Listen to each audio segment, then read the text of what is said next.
Yo, what up everybody, this is RBT coming at you with my Alabama-Florida Atlantic preview video. This isn't really any type of hate type of video because it's Florida Atlantic and all due respect to their program. This game should be an easy win for Alabama for a number of reasons. I'm not the guy to go ahead and assume things by any means, especially when it comes to football and especially when it comes to playing teams, lower level teams, because I give those teams respect. I give those teams respect like hardly anybody does. Like it irritates me more than anything when you hear somebody that thinks they know about college football say something like, "Oh, that team's playing a nobody team. They're playing a high school team." No, every team in college football now has a number of athletes that are capable of winning football games, and that's either whether it be Alabama or whether it be Florida Atlantic. Both teams are loaded with athletes. I mean, one team obviously way better than the other, but they're still loaded with athletes and are capable of winning football games. So I never look down on teams, whether it be Florida Atlantic, San Jose State, Western Kentucky, anybody. I'm just not the type of person. I don't just categorize the teams like a nobody team. I don't never say that. That's really immature and just retarded to say. And that's something if you follow my channel closely, you'll hear me talk about stuff like that all the time. I'm somebody that actually likes seeing teams like that be successful in ways that other people don't expect. But to get in this game, kind of sucks because it's pay-per-view, so I'll have to pay to watch this. But 4 o'clock on Saturday, Florida Atlantic rolls into Alabama and tries to pull basically the impossible, because there's really no, like I said, all due respect, there's no chance Florida Atlantic's going to win this game. Alabama's just like right now head and shoulders above just about the rest of the teams in the country. It's really right now it's 1A Alabama, 1B LSU, and then it's a little gap, and then the rest of the teams that are undefeated, such as like Oklahoma, Florida State. Even though Florida State does look like the number 3 team in the country to me, and West Virginia might fit in there, teams like that, Oregon. But this Florida Atlantic team is bad. Like, it doesn't get much worse than they are right now. This first year without Howard Schnellenberger as their head coach, a guy that brought their program out of nowhere and was pretty successful. If you didn't know who Howard Schnellenberger was, he was actually a pretty good coach. Coach of many NFL teams, coach of many prestigious universities, and then he was out of coaching for about 6-7 years and came to Florida Atlantic and helped build this program. And they were pretty good during the Rusty Smith days. He's now the 3rd stringer for the Tennessee Titans, but now they're terrible. The first game of the season they beat Wagner. I've never heard of Wagner. They beat Wagner 7-3. If they only scored 7 points on Wagner, there's no way they're gonna score on Alabama. I really don't think they're gonna score. I think this will be the 3rd straight shutout for Alabama. Their quarterback Wilbert's having a subpar year. And not to be as bad as they are on offense, their defense is not necessarily as bad as their offense is, but their offense is anemic as it comes.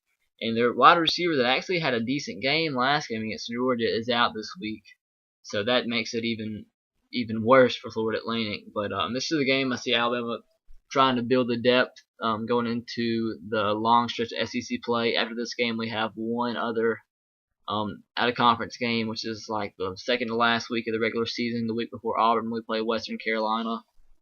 And so I really think this game is a game we just need to build some depth on and roll into SEC play in a positive manner. We'll probably see our starters probably till second or mid of the second quarter, and then they'll probably be second stringers from there on out. See Blake Sims and Philip Ely to get a lot of playing time. One thing I want to ask you guys, I've heard many people pronounce this multiple ways, and I'm very confused in the subject. Is it Philip Ely or is it Philip Eli? When he was being recruited, everybody called him Philip Eli, and now I hear him on TV pronounced as Philip Ely. So if somebody could please clear that up for me, leave that as a comment below. But like I was talking about, Florida Atlantic's offense is terrible. They're 119th out of 120 teams in points for, with they're scoring 14 points a game. They scored 17 against Middle Tennessee and then 20 against Georgia.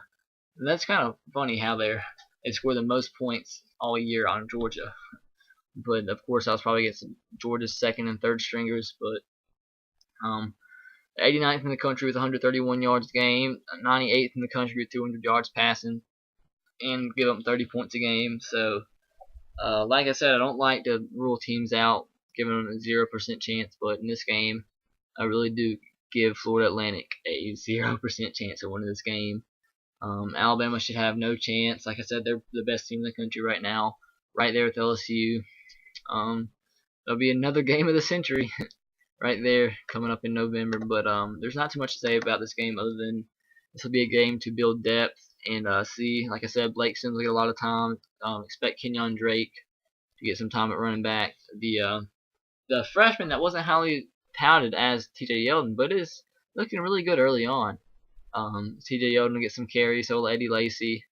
Hopefully D Hart will get some carries. I'm excited to see him play, and I want him to see that speed. I want to see him to break a run or two this game. Expect our second tier wide receivers to get some play to see if we can find another deep threat, because that's one thing that we're lacking right now. We don't have that one true deep threat, so we're probably looking to try to find our identity there. And that's the one team that the one thing I think is wrong with our team right now. Yes, we've been playing absolutely perfect, but we don't have one true identity of this team. That doesn't necessarily need. We could not have a specific identity and go on to win a national championship, but that's just something that's lacking from last year. We don't have an identity on defense nor on offense.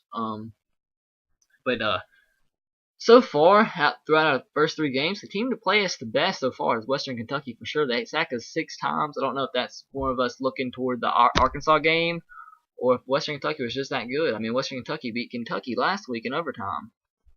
So that was a shocker. And so, you don't need to be overlooking teams like Florida Atlantic, but I think Florida Atlantic is not near as good as Western Kentucky is by any means. So I don't expect any type of performances like we did against Western Kentucky. And Nick Saban said himself that Western Kentucky was a really good team, and obviously they're better than Kentucky. So I don't know. I guess that's all to talk about. I'll see you guys tomorrow with my Titans Lions game preview thing. But I'll see you guys later. As always, roll Tide, go Sox, and go Titans. See you later.